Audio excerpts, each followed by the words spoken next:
আমরা এখন পুরো বাংলাদেশের বিভিন্ন শিক্ষা প্রতিষ্ঠানে হোক স্কুল কলেজ কিংবা বিশ্ববিদ্যালয় আমরা একটি জিনিস লক্ষ্য করছি যে আমাদের যারা শিক্ষক রয়েছেন শিক্ষকদেরকে একটি বাধ্যতামূলক পদত্যাগ করানোর একটি ট্রেন্ড চালু হয়েছে। যে জায়গাটি নিয়ে আসলে কথা হচ্ছে এবং কথা হওয়া উচিত এবং এই জায়গাটিতে আসলে অনেক প্রশ্ন রয়েছে। প্রথম কথা হচ্ছে কোনো একজন শিক্ষক যদি কোনো একটি রাজনৈতিক দলের হয় বা মতাদর্শকে বিশ্বাস করে এটার কারণেই আমি তাকে পদত্যাগে বাধ্য করতে পারি কিনা। আবার আরেকটি কথা এখানে রয়েছে, সেটি হচ্ছে এই পদত্যাগ করানোর যে অথরাইজেশন এটি আমার আছে কিনা বা আমি এমন অথরিটি কিনা আইনসঙ্গত ভাবে এটি আমি করতে পারি কিনা। তার পূর্বে আমাদের বিশেষ কিছু প্রেক্ষাপটগুলো চিন্তা করতে হবে। আসলে আমরা আমাদের জায়গা থেকে যারা স্টুডেন্ট রয়েছে রানিং তারা অনেকে শুধু মনে করি যে আমরাই মনে হয় পদত্যাগ করাচ্ছি, কিন্তু আমরা জানি না এর পিছনে আসলে কি কি ঘটনা রয়েছে কিংবা কি কি প্রেক্ষাপট রয়েছে। যেমন আমি আমার বিশ্ববিদ্যালয়ের উদাহরণ দিয়ে যদি বলি, এই বিশ্ববিদ্যালয়ে একটি দল শিক্ষকদের একটি দল যারা তখনকার ক্ষমতাসীন রাজনৈতিক দলের একটি মদতপুষ্ট তারা ছিল। সেই জায়গা থেকে তারা যখন আমাদের এই যে আন্দোলন এই আন্দোলনের বিপক্ষে দাঁড়িয়েছিল, আবার অল্প কিছু শিক্ষক আছে এই সংখ্যাটি খুবই কম, তারা একদম নিউট্রাল জায়গা থেকে আমাদের আন্দোলনের পক্ষে দাঁড়িয়েছিল। আবার একটা বড় সংখ্যক শিক্ষক ছিল যারা আমাদের আন্দোলনের ঠিকই পক্ষে দাঁড়িয়েছে, কিন্তু তারা আমাদের স্বার্থ চিন্তা করে নয় বরং এই স্বার্থ চিন্তা করে দাঁড়িয়েছিল যে এরপরে যদি কোনো রাজনৈতিক দল ক্ষমতায় আসে তারা ওই রাজনৈতিক দলের আসলে একটি গুরুত্বপূর্ণ স্টেক হোল্ডার, তখন তারা এই ফলটি ভোগ করবে। অর্থাৎ আলটিমেট এখানে দুইটি ভাগ রয়েছে।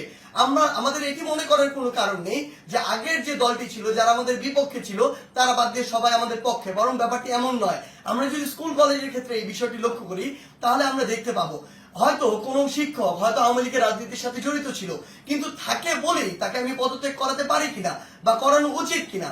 যে কেউ যে কোনো রাজনৈতিক আদর্শে বিশ্বাসী হতে পারে, কিন্তু আমার প্রশ্নটি হচ্ছে ওই রাজনৈতিক আদর্শে বিশ্বাসী হয়ে তিনি কি ক্ষমতার অপব্যবহার করে শিক্ষার্থীদেরকে চরমভাবে বাধা দিয়েছেন কিনা, শিক্ষার্থীদেরকে হেনস্থা করেছেন কিনা, কিংবা শিক্ষার্থীদেরকে কোনো একটি বিপদে ফেলেছেন কিনা, এই বিষয়গুলো আমাদেরকে লক্ষ্য রাখতে হবে।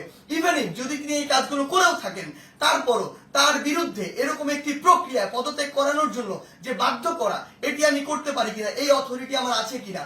আমরা আমাদের জায়গা থেকে মনে করি এটি একটি নিয়মতান্ত্রিক আইনসঙ্গত প্রক্রিয়ার দিকে যাওয়া উচিত এবং এটি তদন্ত সাপেক্ষে হওয়া উচিত। আমরা যদি পিছনের কিছু ঘটনা আসলে লক্ষ্য করি তাহলে কি বিষয়গুলো দেখব।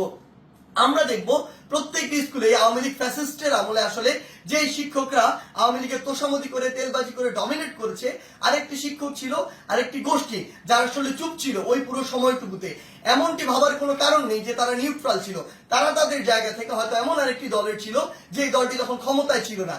এখন বর্তমান সময় এসে ওই শিক্ষকদের উদ্দেশ্য হচ্ছে উপরের জায়গাগুলোতে প্রিন্সিপাল হোক কিংবা হচ্ছে প্রফেসর হোক কিংবা ভিসি হোক বা এরকম যে কোনো হেডমাস্টার হোক, যেই পদগুলোতেই হোক না কেন ওই পদগুলোর ওই মানুষগুলোকে সরাতে হবে। যদি আমি সরাতে পারি তাহলে আমি এখন ওই পদটিতে গিয়ে বসতে পারবো।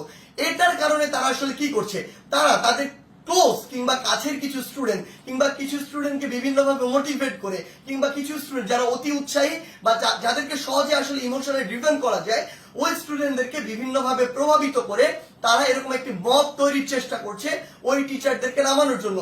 বলার সময় এমন ভাবে বলছে সে যেন একজন ফেরেশতা, কিন্তু আলটিমেটলি তার উদ্দেশ্য ওইটাই যে ওই শিক্ষককে স্টুডেন্টদের মাধ্যমে সরিয়ে স্টুডেন্টদেরকে জাস্ট টুল হিসেবে ইউজ করা হয়, সরিয়ে তাকে ওই পদটিতে গিয়ে বসতে হবে, এটি হচ্ছে তার উদ্দেশ্য। আবার এখানে আরো বিশেষ কিছু বিষয় রয়েছে। বিষয়গুলো হচ্ছে এরকম যে টিচারদের মধ্যে কিছু নোংরা পলিটিক্স রয়েছে। আসলে আগে হয়তো পূর্ব কোনো শত্রুতা ছিল বা পূর্বের কোনো একটি রাগ বা ক্ষোভ ছিল, যেই রাগ বা ক্ষোভটিকে আবার এখন মেটানোর জন্য তারা এই ব্যবস্থাটুকু গ্রহণ করে। স্টুডেন্টদের যে সাইডটা ওই সাইডটা কিন্তু আসলে জানে না যে এর ভিতরে কি কি পার্সপেক্টিভ রয়েছে।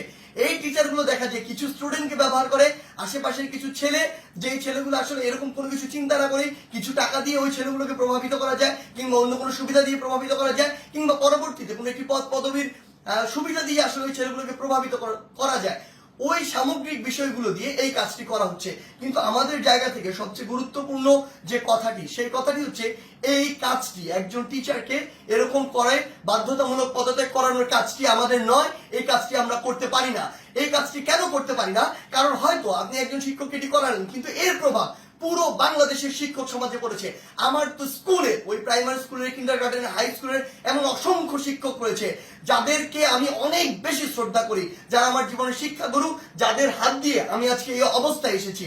আমার ওই এমন একজন শিক্ষকের মনেও থেকে এই প্রভাবটি করেছে যে তার একজন কলিগকে আরেকজন শিক্ষককে স্কুল কলেজে যারা বাবার বয়সের সমান, যারা দাদার বয়সের সমান, এমন বয়সের একজন মানুষ যিনি আমার শিক্ষক, তাকে যদি স্কুলের বাচ্চারা গিয়ে এইভাবে একদম মব জাস্টিসের মাধ্যমে যা ইচ্ছা তাই বলছে, যেভাবে ইচ্ছা সেভাবে অপমান করছে, করে একদম বাধ্য করছে ওই পদ থেকে পদত্যাগ করতে, পুরো বাংলাদেশের শিক্ষক সমাজের উপরে এটির একটি মানসিকভাবে বড় প্রভাব পড়ে, যেটি পুরো বাংলাদেশের শিক্ষক এবং ছাত্রদের যে সম্পর্ক, ওই সম্পর্কের জায়গায় গুরুত্বপূর্ণ একটি প্রভাব ফেলে এবং আমাদের যে এই যে সম্পর্কের জায়গাটি, এটি ভবিষ্যতের জন্য খুব খারাপভাবে নষ্ট হয়। আমরা আমাদের শিক্ষার পরিবেশ নিয়ে কথা বলি, সেখানে যদি আমার শিক্ষক এবং শিক্ষার্থীদের যে এই পরিবেশটি ঠিক না থাকে, এই সম্পর্কটি যদি একটি তিক্ততার পর্যায়ে চলে যায়, তাহলে আলটিমেটলি এটি কিভাবে সম্ভব? আলটিমেটলি এই শিক্ষার উন্নয়নটি কিভাবে সম্ভব? সবচেয়ে বড় কথা হচ্ছে ওই শিক্ষক যদি দোষী হয়, তাহলে আমরা আইন নিজের হাতে তুলে নিচ্ছি, আর যদি দোষী না হয় তাহলে আমরা আইনটি ভঙ্গ করছি, যার কোনোটি আসলে আমরা করতে পারি না। যেটি করছি এটি হচ্ছে আইনগতভাবে অন্যায়। আমাদের জায়গা থেকে আসলে স্পষ্ট বার্তা প্রশাসনের প্রতি, অন্তর্বর্তীকালীন সরকারের প্রতি স্পষ্ট বার্তা হচ্ছে এটি, যদি কোনো একজন শিক্ষক ওই ফ্যাসিস্ট সরকারের তোষামোদি করে কিংবা তেলবাজি করে বা ভালো সাজার উদ্দেশ্যে শিক্ষকদের উপরে কোনো শিক্ষার্থীদের উপরে কোনো হামলা করে কিংবা শিক্ষার্থীদেরকে অত্যাচার করে, নির্যাতন করে, অন্য কোনো শিক্ষকের বিরুদ্ধে নিপীড়ন করে, তাহলে তার বিরুদ্ধে আইনানুগ ব্যবস্থা নেওয়া হোক, অভিযোগ করা হোক, মামলা করা হোক, একটি আইনগত প্রক্রিয়া যান।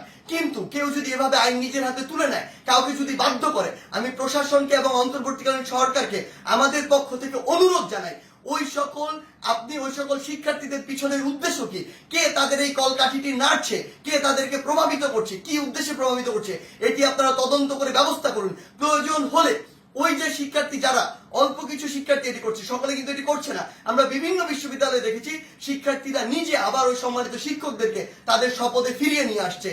আমরা আমাদের জায়গা থেকে বলি, যারা উদ্দেশ্য প্রণোদিত ভাবে এই কাজগুলো করছে তাদের উদ্দেশ্যে আপনারা তদন্ত কমিটি গঠন করুন। প্রয়োজনে ওই সকল শিক্ষার্থীদেরকে আপনারা আইনের আওতায় নিয়ে আসুন যারা এই কাজটি করছে, কারণ ওই সকল শিক্ষার্থীরা, ইভেন আমিও কোনো অথরিটি না, আমারও কোনো এই অথরিটি নেই যে আমি আইন নিজের হাতে তুলে নিব, কিংবা আমার এমন কোনো অথরিটি নেই আমি একজনকে পদত্যাগ করতে বাধ্য করব।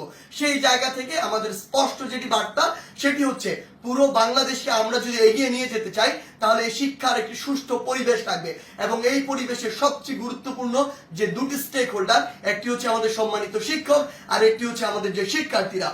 এই দুই জায়গায় যে সম্পর্কের বিষয়টি, এটি যতদিন না সুন্দর হচ্ছে, শ্রদ্ধার হচ্ছে, স্নেহের হচ্ছে, ততদিন শিক্ষার পরিবেশ কোনোদিন সুন্দরভাবে ফিরে আসতে পারে না। তাই আমরা আমাদের জায়গা থেকে আমাদের এই শিক্ষকদের এভাবে বাধ্য করে কোন একটি নিয়মতান্ত্রিক প্রক্রিয়া না গিয়ে বাধ্য করে পদত্যাগ করানোর যে প্রক্রিয়াটি, এই প্রক্রিয়াটিকে আমরা কখনো সমর্থন জানাই না, বরং আমাদের সম্মানিত অনেক শিক্ষককে বিভিন্নভাবে প্ররোচিত হয়ে অপমানিত বা অপদস্থ করার যে ট্রেন্ড বা একটি প্রক্রিয়া আমরা দেখতে পাচ্ছি, এটিকে আমরা অবশ্যই ঘৃণা ভরে প্রত্যাখ্যান করি। ধন্যবাদ।